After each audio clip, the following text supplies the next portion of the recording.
Sucedió en Roswell, Nuevo México Central, la noche del 2 de julio de 1947. Un ovni, quizá dos, cayeron en la zona de Corona y en los llanos de San Agustín. Intervinieron secciones militares estadounidenses especializadas en la recuperación de restos y de posibles supervivientes. Pero, por ironías de la suerte, fueron civiles quienes descubrieron los cuerpos de pequeños humanoides tendidos junto a su máquina volante, inerte ya sobre nuestra Tierra.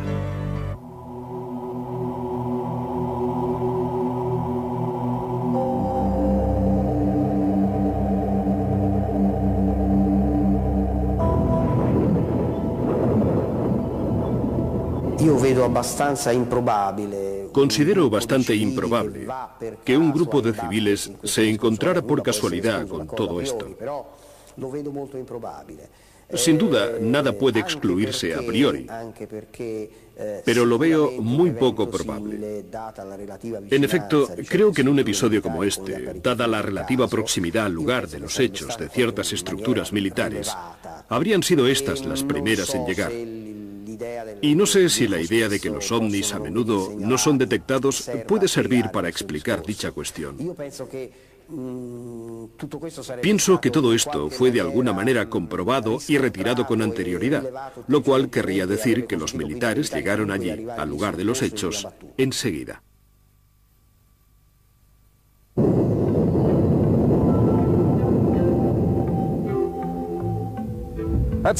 Era verano. Poco a poco el mundo se estaba reponiendo de la guerra más terrible de la historia.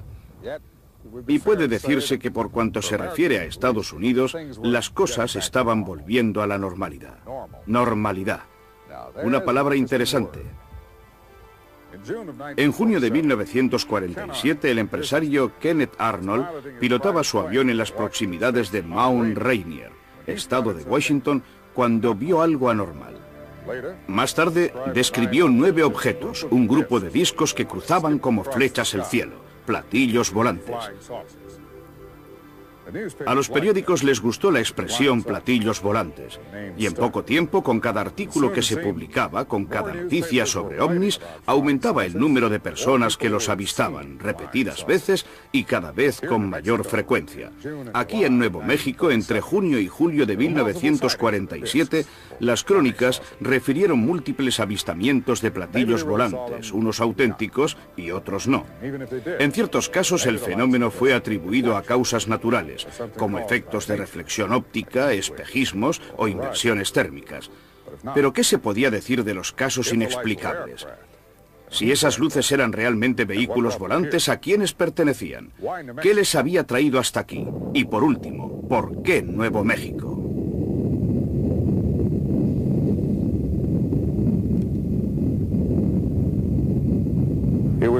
Fue un suceso que conmocionó a todo el género humano. Desde la primera bomba atómica lanzada sobre Hiroshima, nadie estaba ya seguro en la Tierra. He aquí por qué, cuando esas extrañas luces aparecieron en el cielo, las altas jerarquías militares norteamericanas sospecharon lógicamente de los rusos. Pero había quien pensaba de forma distinta. Como escribiera el poeta John Donne, ningún hombre es una isla, al menos en nuestro planeta.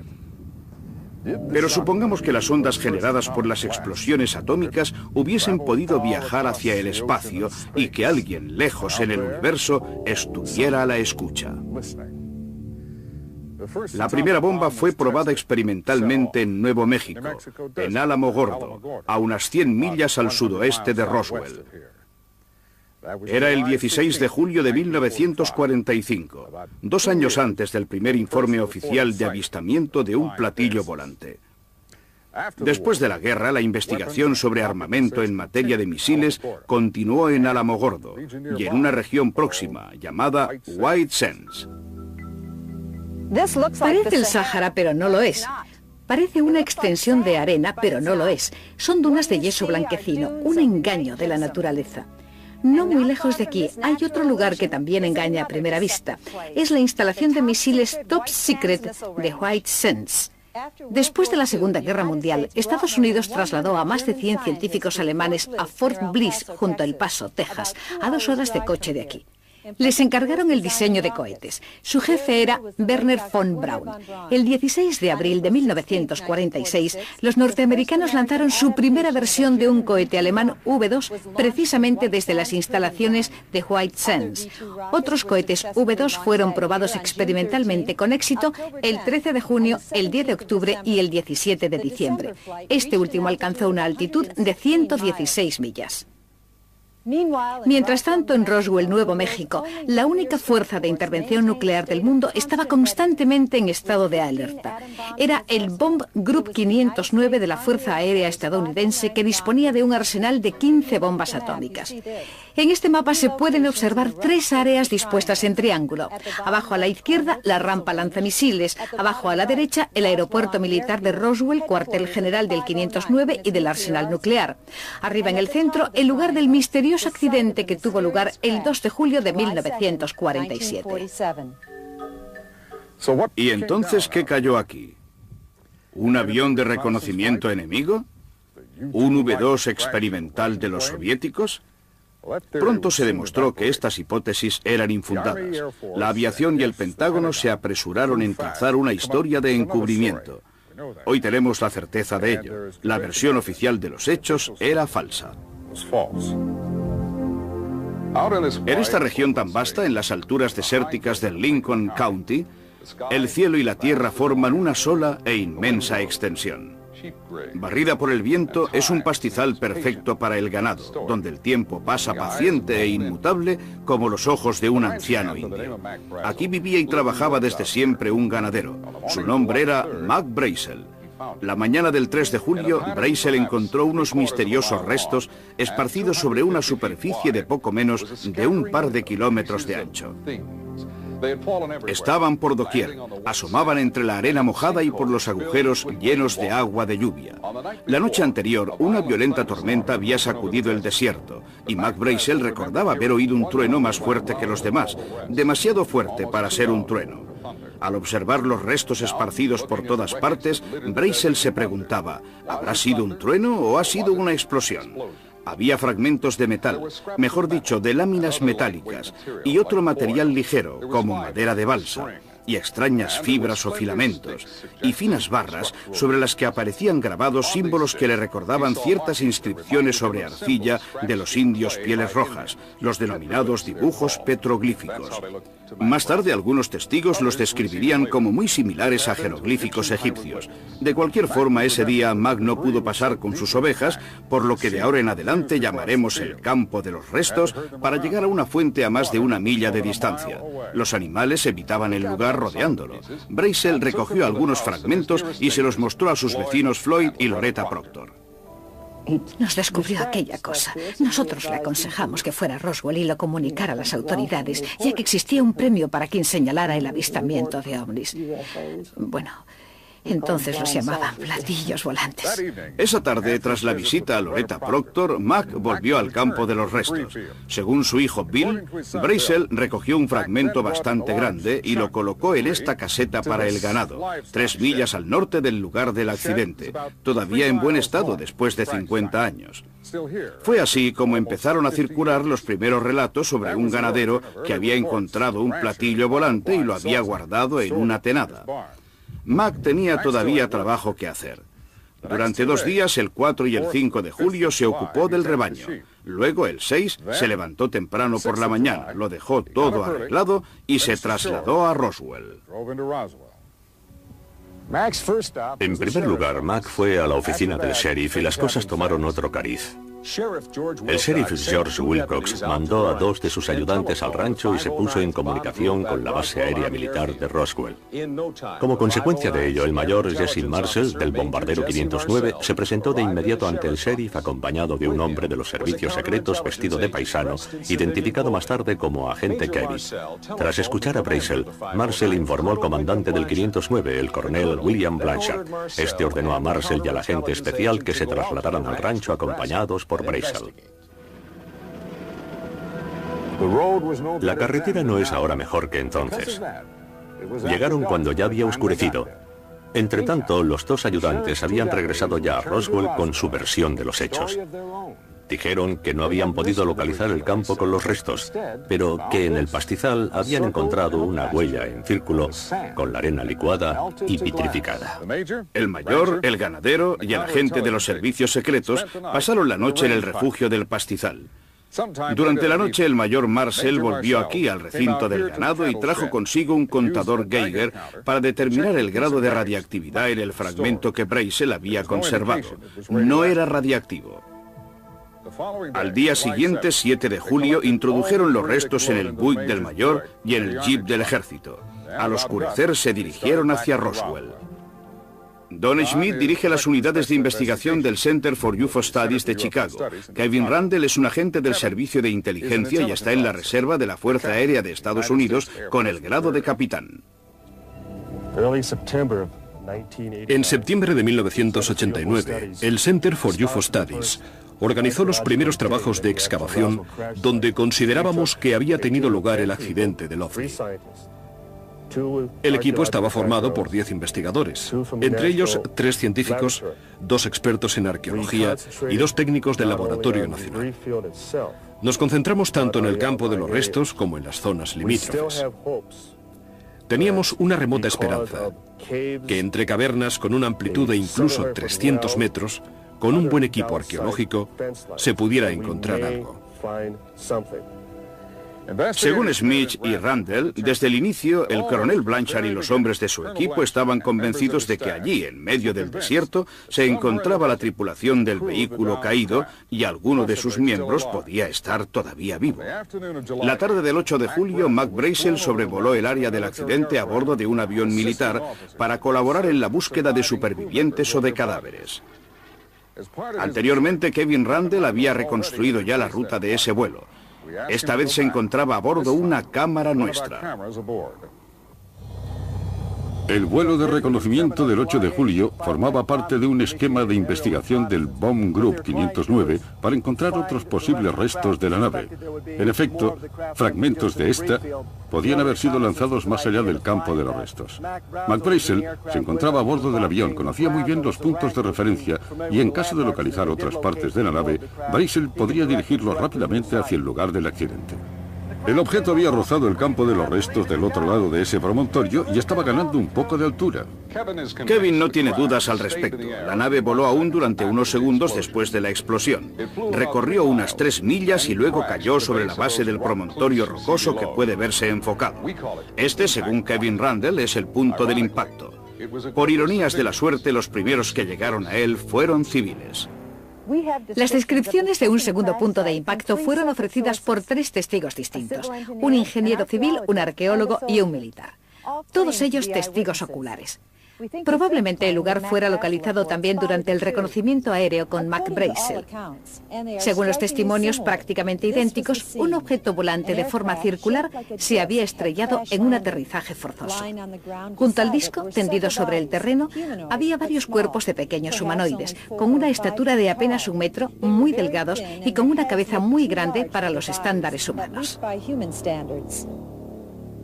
Esta es para Randle y Smith la versión más verosímil de lo sucedido la noche del 2 de julio de 1947.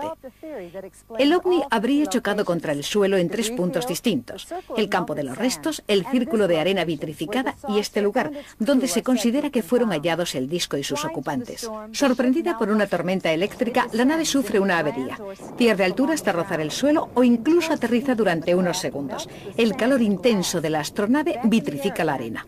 El objeto pasa por graves dificultades, pero consigue proseguir unas millas, dejando tras de sí el campo diseminado de restos, y es así como finalmente un viaje de años luz en el espacio termina en el desierto de Nuevo México. Para los miembros de la tripulación heridos y abandonados a su suerte, la muerte es inevitable.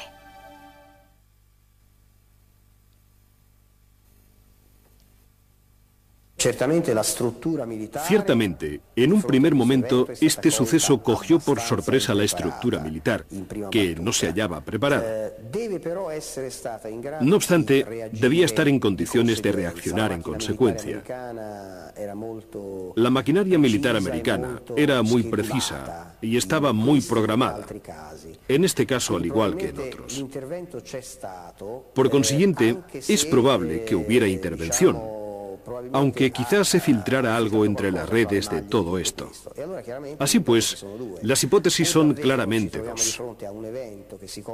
O realmente nos hallamos ante un episodio ocurrido con anterioridad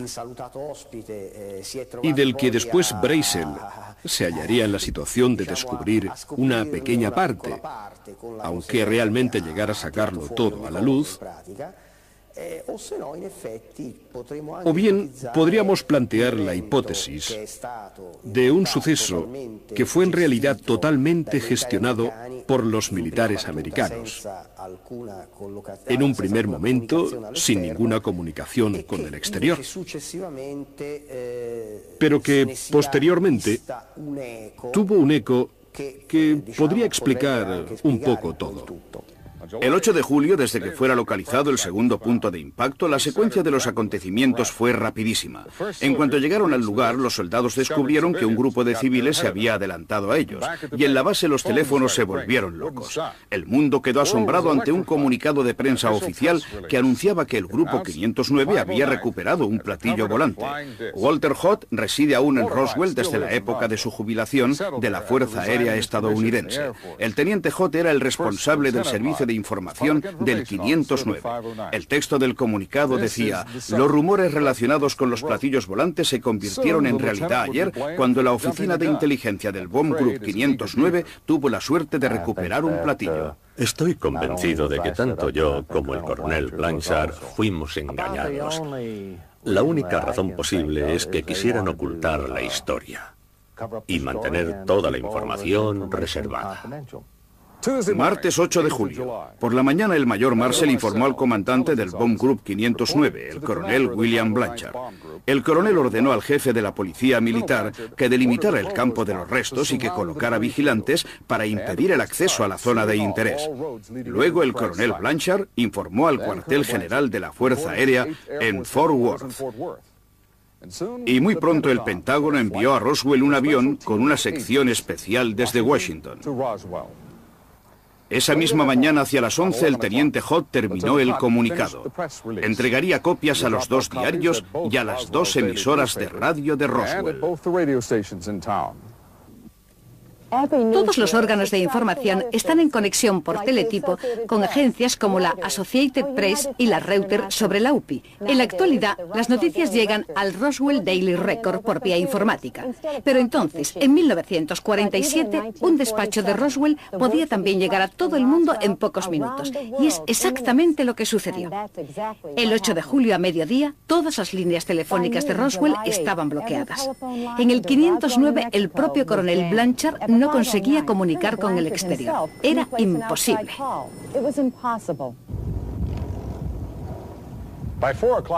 Hacia las 4 de la tarde, después de colaborar en la localización del segundo punto de impacto, Mac regresó a Roswell.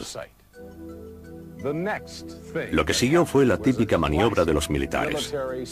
Mac Brazel consiguió escapar a su vigilancia, pero Walt Whitmore, titular de la emisora de radio KGFL de Roswell, lo había seguido. Oigamos a este respecto al socio de Whitmore, Jack Roberts. Sí, lo encontró y le aconsejé que fuera a su casa, en el lado opuesto de la ciudad. En definitiva, podría ofrecer más datos que considerábamos necesarios. En aquella época se dijo que lo habíamos secuestrado y aislado, pero creo que una definición más simpática de lo que sucedió es que le ofrecimos un lugar donde pasar la noche, lejos de un montón de gente que le habría hecho demasiadas preguntas. Mientras llegaban llamadas telefónicas de todo el mundo, desde Londres hasta Hong Kong, el Roswell Daily Record salió a la calle con un titular increíble en primera página. El periódico basó su historia en el comunicado de prensa del teniente Haut, pero hoy, más de 40 años después, sabemos que los medios de comunicación habrían sido mantenidos al margen de la verdad y posiblemente utilizados. Oficiales del ejército localizaron a Mac Brazel y lo arrestaron. Tuvo que sufrir horas de intensos interrogatorios y un minucioso examen médico. Luego, el 9 de julio, en la emisora de radio KGFL, Walt Whitmore recibió una llamada telefónica muy especial desde Washington. Le fue ordenado que no transmitiera la entrevista con Mac Brazel. Se nos aconsejó que si queríamos conservar nuestro empleo, no debíamos transmitir la entrevista porque, si lo hacíamos, Tendríamos 24 horas para buscarnos otro trabajo. En ese momento los militares registraron las redacciones de las emisoras de radio y de los periódicos de Roswell. Secuestraron todas las copias del comunicado de prensa y todo lo relacionado con el caso. Luego, el 9 de julio, Mac Brazel, con escolta armada, se presentó en la emisora de radio KGFL con una historia totalmente nueva que en nada se parecía a la anterior relatada a Walt Whitmore. En cuanto se localizó el segundo punto de impacto, los militares aceleraron sus actuaciones. Mac Brazel había proporcionado coordenadas importantes para las maniobras de las tropas de tierra. Pero antes de que llegaran los militares, un ingeniero civil que estaba efectuando un reconocimiento del lugar se encontró por casualidad en el escenario de los hechos. Se llamaba Grady Barnett, descrito por todos como una persona con los pies sobre la tierra. El mejor amigo de Barnett era Vern Maltese. Fue él quien refirió el extraordinario relato de Barnett y la descripción de los cuerpos de los alienígenas. Me dijo, bien, voy a contarte algo que realmente no debería divulgar. Y me explicó cómo se encontró con ese objeto de forma circular, prácticamente partido por la mitad. Salió del furgón y se acercó. Y había 4 seres que yacían sobre el terreno. Tenían una altura comprendida entre 80 centímetros y 1 metro. Vestían monos plateados, muy ceñidos, que les cubrían por completo, menos la cabeza y las manos. El cráneo de esos seres tenía forma de pera y no presentaban cabello. Las manos quedaban bien a la vista.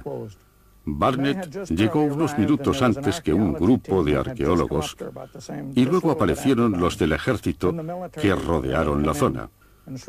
Empezaron a gritar a toda la gente presente, al señor Barnett y a los arqueólogos, a gritarles órdenes, que no debían dar a conocer el asunto a nadie y que debían borrar de su memoria para siempre lo que habían visto. Barnett puntualizó que se encontraba tan cerca de los cuerpos que estuvo a punto de tocarlos cuando llegó también el grupo de arqueólogos y de estudiantes. Si la historia es verdadera, se trataba de un conjunto de testigos muy cualificados, en condiciones de ofrecer pruebas concretas. En otras palabras, pruebas irrefutables. Pero veamos qué sucedió. Los militares actuaron con decisión.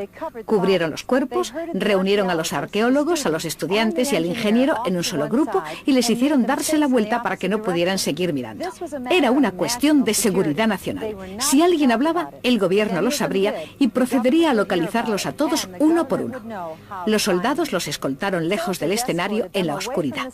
Grady Barnett habló de los cadáveres a su jefe, pero este lo ridiculizó, tras lo cual Barnett se guardó para sí todos los detalles y solo los comentó con sus familiares y con su íntimo amigo Vern Maltese. Barnett murió en 1969. Los arqueólogos y los estudiantes desaparecieron de escena, conducidos quizá a una gran universidad en el noroeste. Durante años, nadie consiguió localizarlos.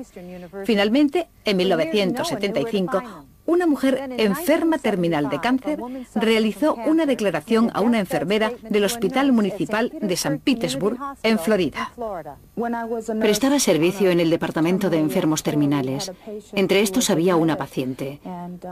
Un día me disponía a bañarla cuando empezó a mostrarse inusualmente nerviosa. Tenía miedo, como si algo la amenazara. Me pidió si podía correr la cortina para ver si había otro paciente en la cama junto a la suya.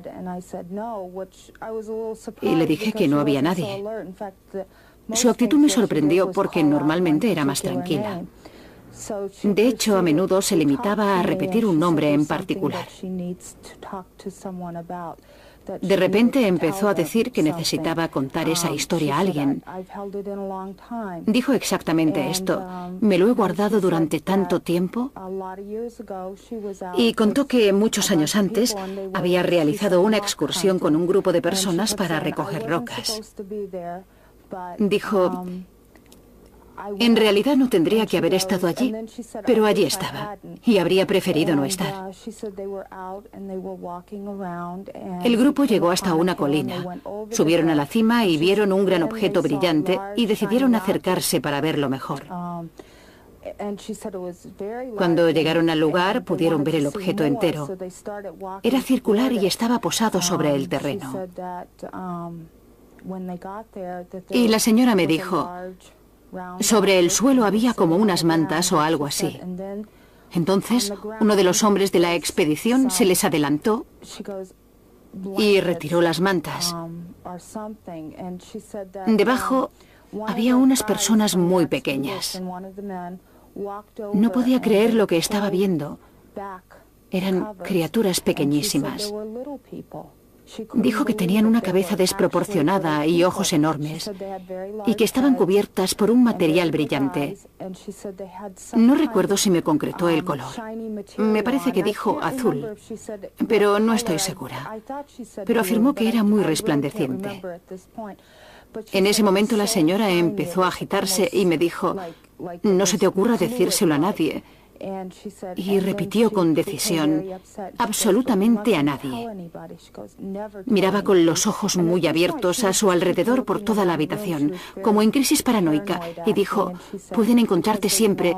Yo le dije, ¿quién puede encontrarte siempre? Y ella, es el gobierno sabe cómo encontrarte.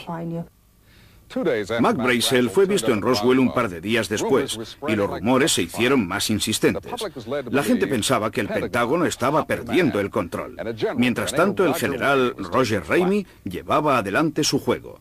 Contrariamente a cuanto se podría pensar, todo formaba parte de una operación de contrainformación perfectamente orquestada.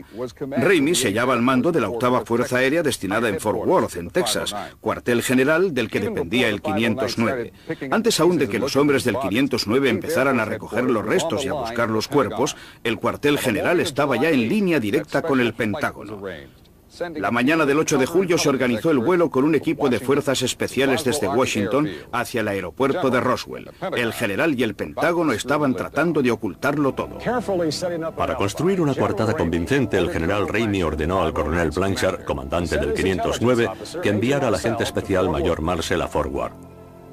Marcel llevó a la residencia del general algunos fragmentos de los restos en una cajita que dejó sobre el escritorio del general.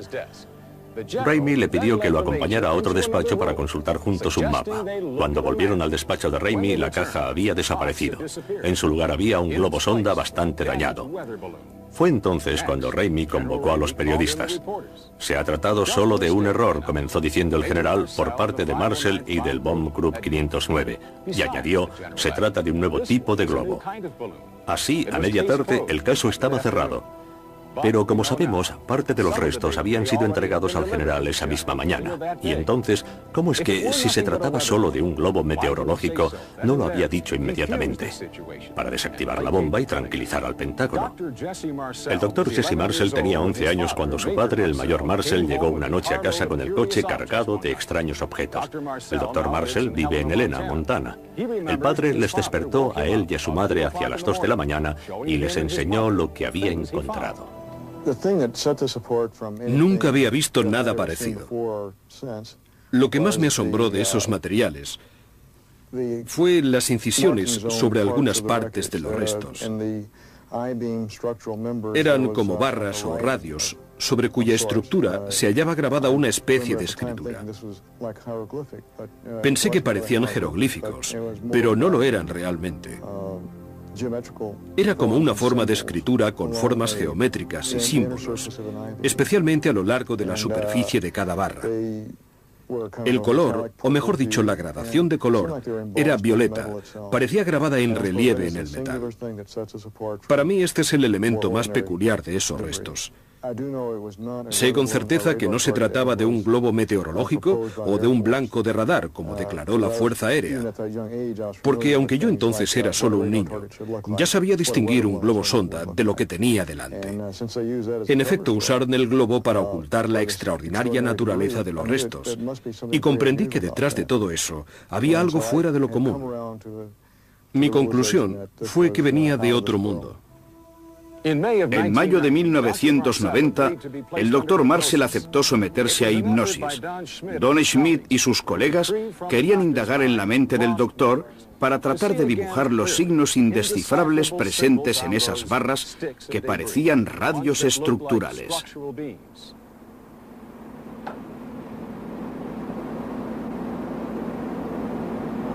Un círculo. ¿Un círculo cómo?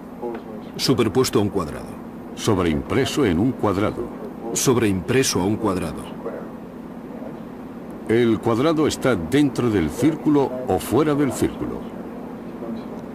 Dentro.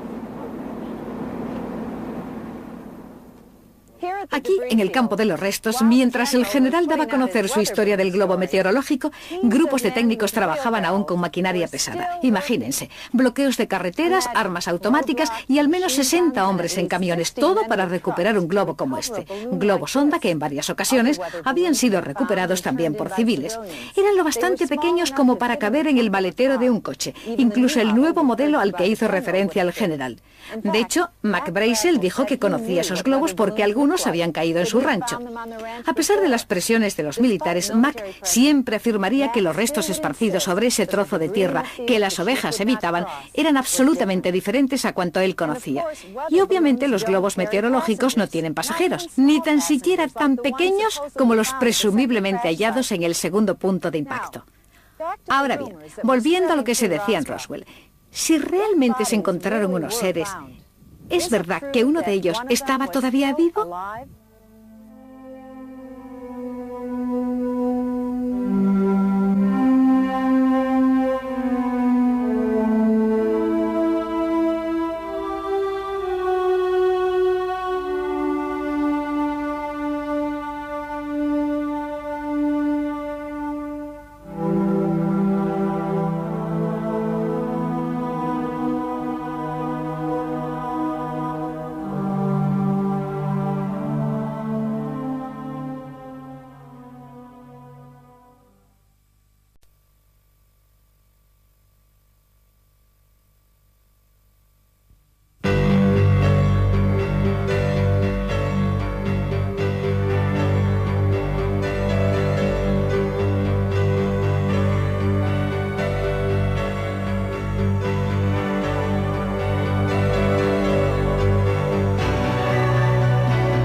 Sucedió en Roswell, Nuevo México Central, la noche del 2 de julio de 1947.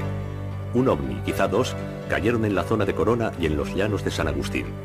Intervinieron secciones militares estadounidenses especializadas en la recuperación de restos y de posibles supervivientes. Pero, por ironías de la suerte, fueron civiles quienes descubrieron los cuerpos de pequeños humanoides tendidos junto a su máquina volante, inerte ya sobre nuestra Tierra.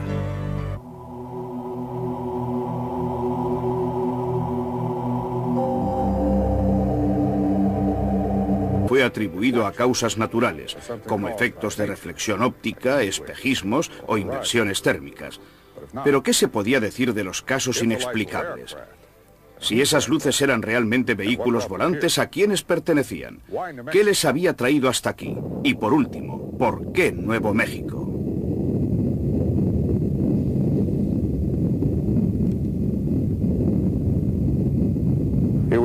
Fue un suceso que conmocionó a todo el género humano. Desde la primera bomba atómica lanzada sobre Hiroshima, nadie estaba ya seguro en la Tierra. He aquí por qué, cuando esas extrañas luces aparecieron en el cielo, las altas jerarquías militares norteamericanas sospecharon lógicamente de los rusos. Pero había quien pensaba de forma distinta. Como escribiera el poeta John Donne, ningún hombre es una isla, al menos en nuestro planeta. Pero supongamos que las ondas generadas por las explosiones atómicas hubiesen podido viajar hacia el espacio y que alguien lejos en el universo estuviera a la escucha. La primera bomba fue probada experimentalmente en Nuevo México, en Álamo Gordo, a unas 100 millas al sudoeste de Roswell. Era el 16 de julio de 1945, 2 años antes del primer informe oficial de avistamiento de un platillo volante. Después de la guerra, la investigación sobre armamento en materia de misiles continuó en Álamo Gordo y en una región próxima llamada White Sands. Parece el Sáhara, pero no lo es. Parece una extensión de arena, pero no lo es. Son dunas de yeso blanquecino, un engaño de la naturaleza. No muy lejos de aquí hay otro lugar que también engaña a primera vista. Es la instalación de misiles Top Secret de White Sands. Después de la Segunda Guerra Mundial, Estados Unidos trasladó a más de 100 científicos alemanes a Fort Bliss, junto a El Paso, Texas, a 2 horas de coche de aquí. Les encargaron el diseño de cohetes. Su jefe era Wernher von Braun. El 16...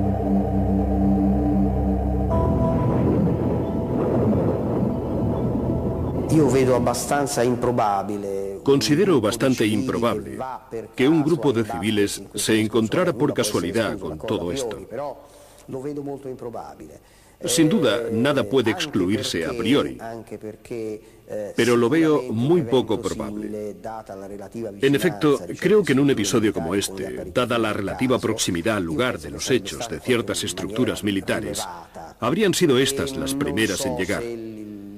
Y no sé si la idea de que los ovnis a menudo no son detectados puede servir para explicar dicha cuestión. Pienso que todo esto fue de alguna manera comprobado y retirado con anterioridad, lo cual querría decir que los militares llegaron allí, al lugar de los hechos, enseguida.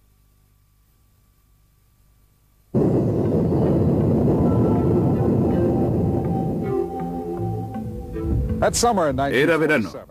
Poco a poco el mundo se estaba reponiendo de la guerra más terrible de la historia. Y puede decirse que por cuanto se refiere a Estados Unidos, las cosas estaban volviendo a la normalidad. Normalidad. Una palabra interesante. En junio de 1947, el empresario Kenneth Arnold pilotaba su avión en las proximidades de Mount Rainier, estado de Washington, cuando vio algo anormal.